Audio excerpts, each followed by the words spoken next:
There's a stretch of the boiling river that's about 100 yards long. That just looks like that. That's a temperature probe I'm putting in the water. It looks like raindrops are falling from above, but it's actually bubbles coming up from below. Again, this place is huge. How many of you have run a mile? Ever run a mile? If you were to run along the boiling river at this really high temperature, high temperature waters, you would be running for almost 4 miles. So imagine next time you cross the street, go to a road, and imagine a 2-lane road, because most of it's about as wide as a 2-lane road. 2-lane road, sorry. As wide as a 2-lane road and going for almost 4 miles of thermal flow. Most of it high enough to kill you. There's also all these weird things in the jungle. So this was one day where I was gonna, I was trying to get some work done, but then, this little girl showed up and thought I was her mommy. And I got 0 work done that day.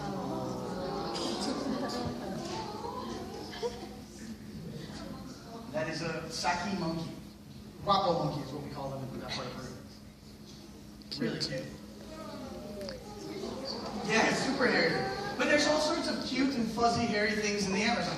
This one actually showed up. So I'm going to sleep, and suddenly I see this thing moving. What is that?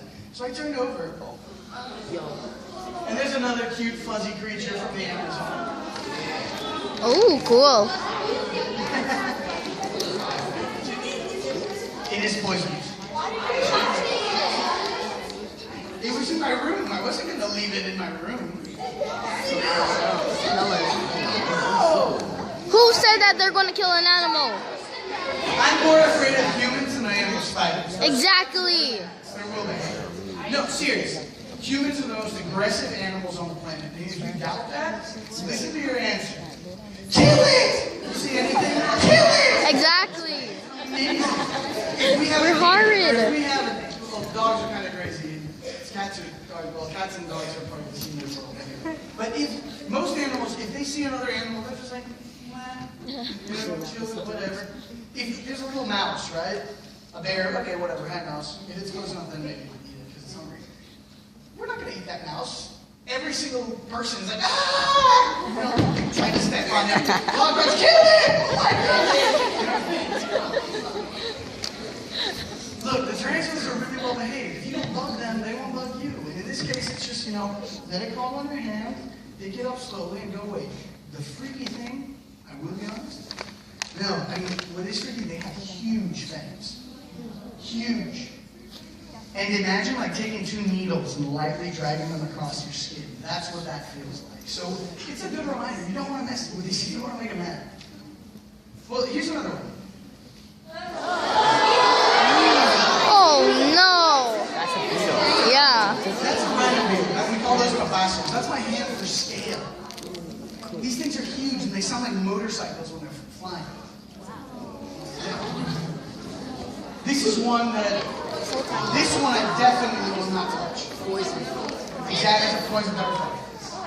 That frog, that's my finger. That frog is small enough to fit on the tip of my finger. But if all of the men, the biggest men in this room would stand up, that tiny frog could kill 12 of us. It is that poisonous. That thing could kill me 12 times over. I do not want to touch it.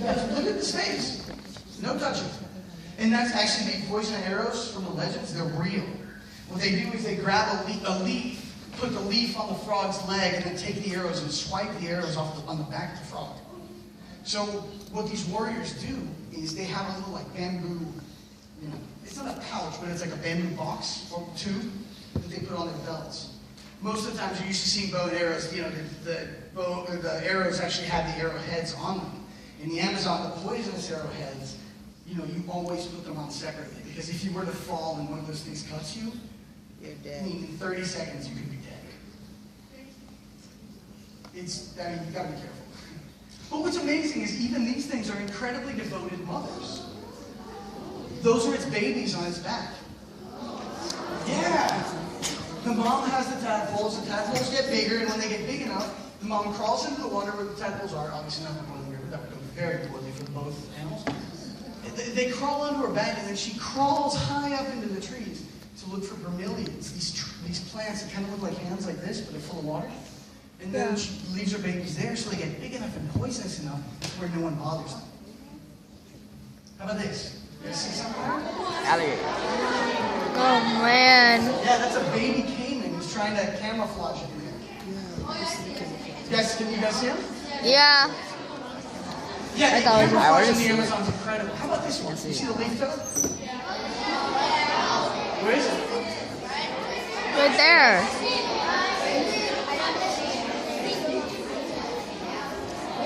Yeah. Look at this. Had she tucked in her legs a little bit more, we couldn't even have seen her. That's a leaf toad. You see that? It's even got this. Yeah. It's got that little ridge. It's got. Look at the leaves. The leaves have these little like holes, right? They've got black splotches here to make it look like holes there. It looks exactly like a leaf. Nature is amazing. Oh. Even the trees there are amazing. That's a guy. That tree doesn't fit in this picture this way or this way. And right now, a large part of our work is defending this area. Again, like I said, our goal is to understand this, the Boiling River and its jungle, and to protect it. Because unfortunately right now, the jungle is under threat. When I first came to the jungle, well, this is what the path looked like. Oh, that's bad. Last year, it looked like this. Oh man. Yeah, the jungle is disappearing really, really, really fast. And we're doing everything in our power to save it. Unfortunately, well, everything in pink has been deforested. Everything in white is still untouched. Exactly. So that's what I'm working on. That's what our team is working on, to protect this area. And that's what hopefully one day you guys are going to do too. Find something you're passionate about and go for it. We live in an incredible world that is worth saving. I absolutely think we're going to be able to protect this site. You know, in doing my research there, I came to do science, to understand it. But then in the process, this question kept coming up as I watched the rainforest getting destroyed. And it was, am I here to document the destruction of this thing that I love? Or am I here to make a difference? And I think we're all called to answer that question. Same with teachers. Are you here to document someone going down the wrong path, or are you going to be there to make a difference? So we're working on it, and things are going really, really well. And hopefully, well, you'll see some exciting announcements, hopefully in the next year. But we're working with the local communities, with the shamans, and international groups to protect this incredible area. You can see more about our work on boilingriver.org. We're working on an educational feed. There's going to be an educational tab soon. Right now, most of it's under features. But you can even, if you have a 3D printer at your school, you can download and print out these 3D fossils. If not, you can just manipulate it right on the website. And also, it's cool because all of this stuff here, all the sales of the book is going directly into helping the conservation project. So we're working on it. And it's changing, and we are working to change the world to protect this area. And I hope you figured out, anyone can do this. I'm not a special case. Follow your dream. Figure out what you want to do, and don't be afraid of working hard to get it. Things happen. Amazing things happen. And I'll leave you guys with this quote. It's an African proverb. If you think you're too small to make a difference, try sleeping with a mosquito. Oh wow. They do. So try sleeping. So, wait, not yet. I still need volunteers. You still have. Okay, I have 45 minutes, right? Service? And we have to do this super fast because then they're going to kick me out. And I want them to do that. So I'm going to need volunteers. 10 of you. Please, please. I'm going to start in the back. Raise your hand, raise your hand, raise your hand. Thank you.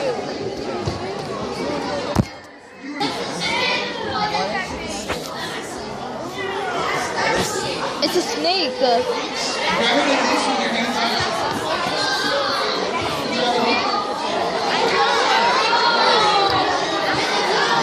What did you do to the poor snake?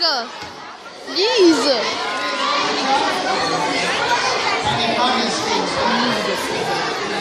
That's mad long.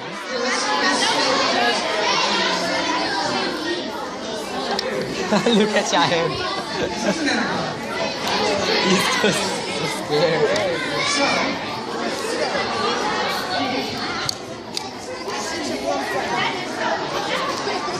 was bigger.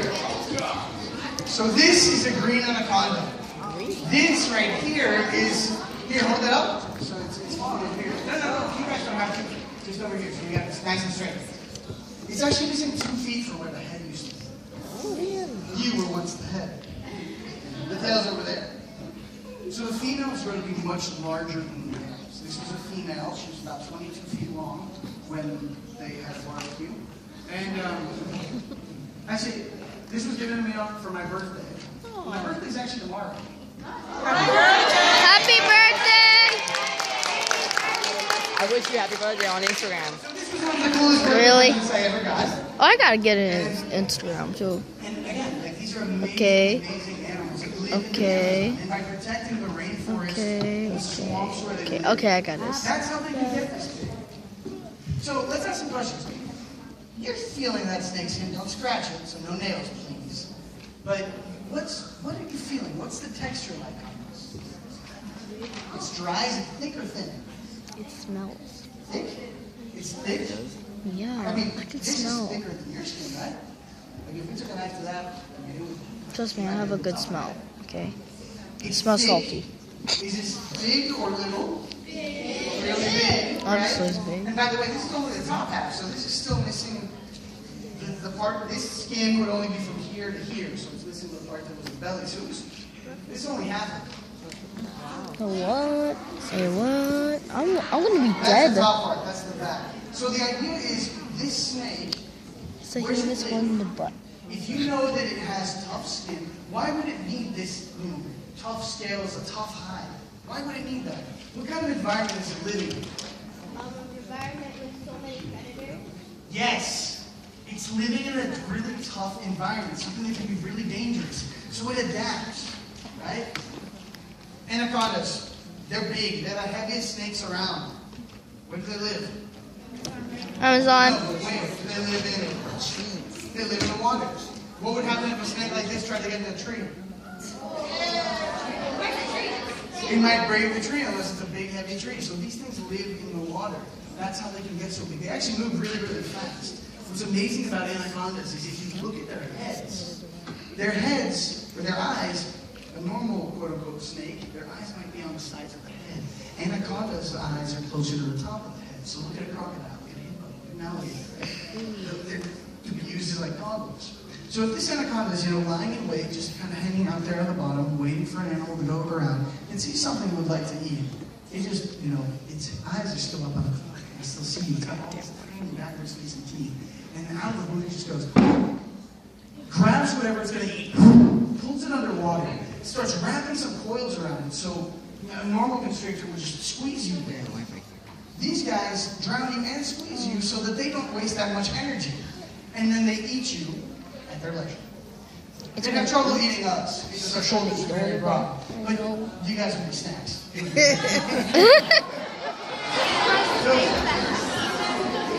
I make sure I'm not gonna be one. How are we doing on time? Any questions? No.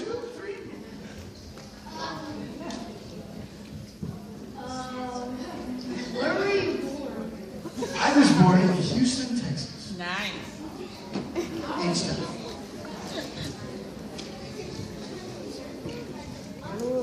Oh, that's a great question.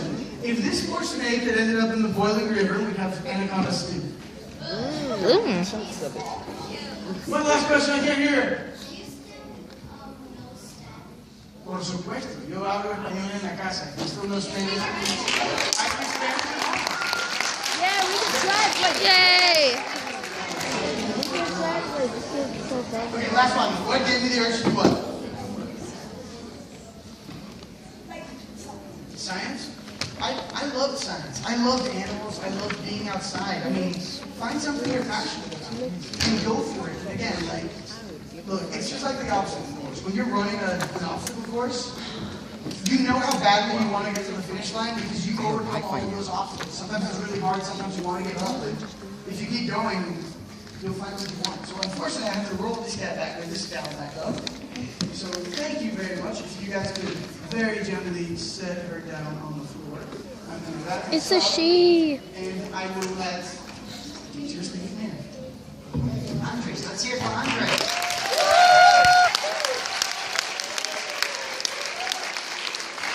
Yeah.